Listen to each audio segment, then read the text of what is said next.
अस्सलाम वालेकुम स्टूडेंट्स। आज हम लोग फ़िज़िक्स नाइन्थ में चैप्टर नंबर 5 का क्वेश्चन करने लगे हैं, एक्सरसाइज क्वेश्चंस करने लगे हैं। लास्ट टाइम हमने 5.8 तक कर लिए थे, तो आज हम लोग 5.9 से स्टार्ट करते हैं। ये हमारी बुक है 5.9। आप लोग पेज ओपन कर लें 115। हमें कहता है कि explain the law of gravitation.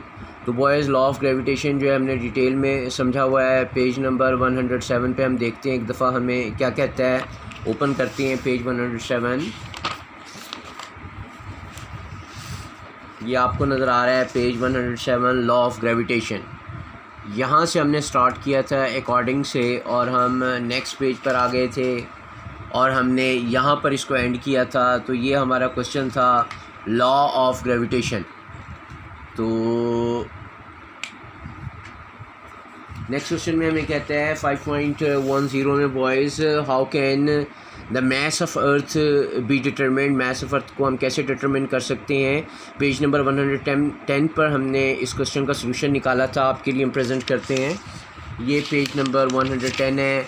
Mess of earth topic आपको नज़र आ रहा है, और ये पूरा क्वेश्चन, पूरा पेज हमने समझा था और याद किया था। सो मैस ऑफ अर्थ आप यहाँ से कर लेंगे।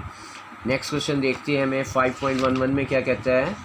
5.11, can you determine the mass of moon, if yes what do you need to know. Mass of moon हम कैसे निकाल सकते हैं। सो बॉयज़, हम ना सिर्फ मास ऑफ मून निकाल सकते हैं बल्कि बाकी प्लानिटरी ऑब्जेक्ट्स के मास भी, अभी मैं इक्वेशन आपको दिखाऊंगा, उससे निकाल सकते हैं। इक्वेशन वही है जिससे हमने मास ऑफ अर्थ निकाला था। So here your solution, mass of moon can be calculated by m equal r square g over capital G। obviously जो m है हमारे पास, ये mass of moon के लिए है। r जो है वो रेडियस ऑफ मून के लिए है। g जो है वो acceleration due to gravity of moon है, और कैपिटल G जो है वो हमारे पास ग्रेविटेशनल कांस्टेंट है। So if we know the value of r, m radius of moon, and g, m value of gravitational acceleration of moon, we can calculate the mass of moon. ये book में as it is नहीं है, आप यहीं से ये उतार लीजिएगा। तो इससे इक्वेशन से हम ना सिर्फ मास ऑफ मून निकाल सकते हैं, बल्कि मास ऑफ अर्थ और बाकी सेलेस्टियल ऑब्जेक्ट्स के जो हैं वो मैसेज भी निकाल सकते हैं। नेक्स्ट क्वेश्चन देखते हैं 5.13, explain how the value of g varies with the altitude. Altitude के हिसाब से हाउ, यस 5.12 की बात कर रहे हैं। Why does the value of g vary from place to place. Value of g जो है वो प्लेस टू प्लेस कैसे वेरी करती है। तो इसका हमारे पास सोल्यूशन है।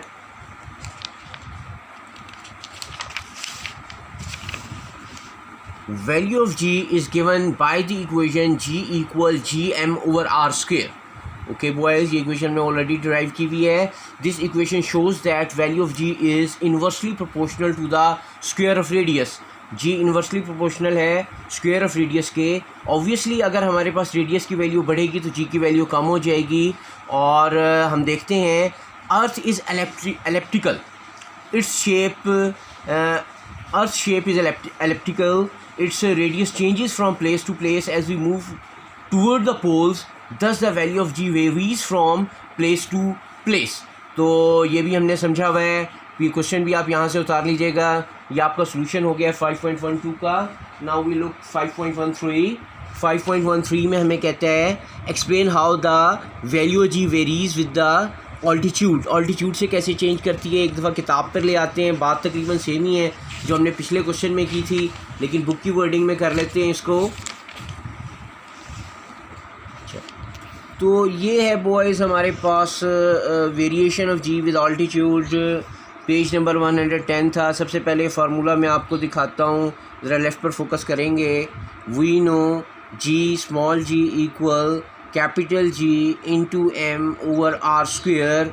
तो ये फार्मूला सबसे पहले आप लिखेंगे। Then the value of acceleration due to gravity g depends on the radius of earth at its surface. The value of g is inversely proportional to the square of the distance from the center of earth, but it does not remain constant, it decreases with the altitude। altitude तक कर लीजिएगा आप, हमने already समझा हुआ है। Next question देखते हैं हमें क्या कहता है 5.14। What are artificial satellites? Artificial satellites हम लोगों ने पेज नंबर 112 के ऊपर की थी। तो यहाँ पर हमने इसकी डेफिनेशन देखी थी page 112।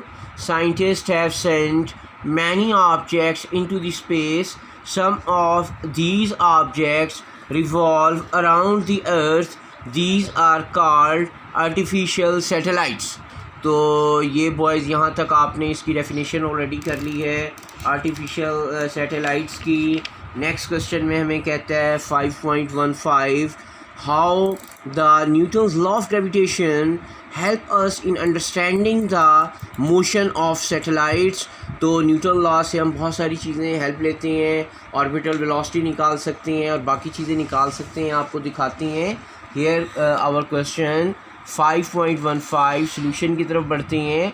Newton law of gravitation help us to find the following. Number 1 orbital velocity of satellites. Number 2 distance of satellites from surface of earth. Number 3 required gravitational force to orbit the satellites around the earth. तो ये हम particulars find out कर सकते हैं Newton law of gravitation की मदद से। अब हम चलते हैं अपने नेक्स्ट क्वेश्चन में, हमें क्या कहता है 5.16 on what factors the orbital speed of the satellite depend. So orbital speed हमने ऑलरेडी देखा हुआ है, दो चीज़ों पर डिपेंड करती है। देख लेते हैं question 5.16 orbital velocity depends on number 1 height of the satellites from the surface of earth, number 2 value of g at that height। तो हमें पता है कि सरफेस के ऊपर g की वैल्यू मैक्सिमम होती है, हाइट पे कम हो जाती है, तो दोनों चीज़ों पर डिपेंड करती है। फार्मूला भी लिख लें साथ में, v0 equal g h into r naught और स्क्वायर रूट लगा दें उसके ऊपर। Now the last question of our exercise 5.17 why the communication satellites are stationed at geostationary orbits। Page 112 के ऊपर हमने किया था, आपको एक दफ़ा दिखा देते हैं। geostationary orbits ये आपको नज़र आ रहा है पेज 112, यहाँ से किया था। कम्युनिकेशन सैटेलाइट स्टार्ट हो रहा है और पेज के एंड में पैराग्राफ एंड हो रहा है ऑफ ऑन अर्थ तक। तो ये हमारा क्वेश्चन हो गया last 5.17। Okay boys, it is the end of our chapter number 5 exercise. इंशाल्लाह we will start the next chapter in the next lecture. Okay, खुदा हाफिज़।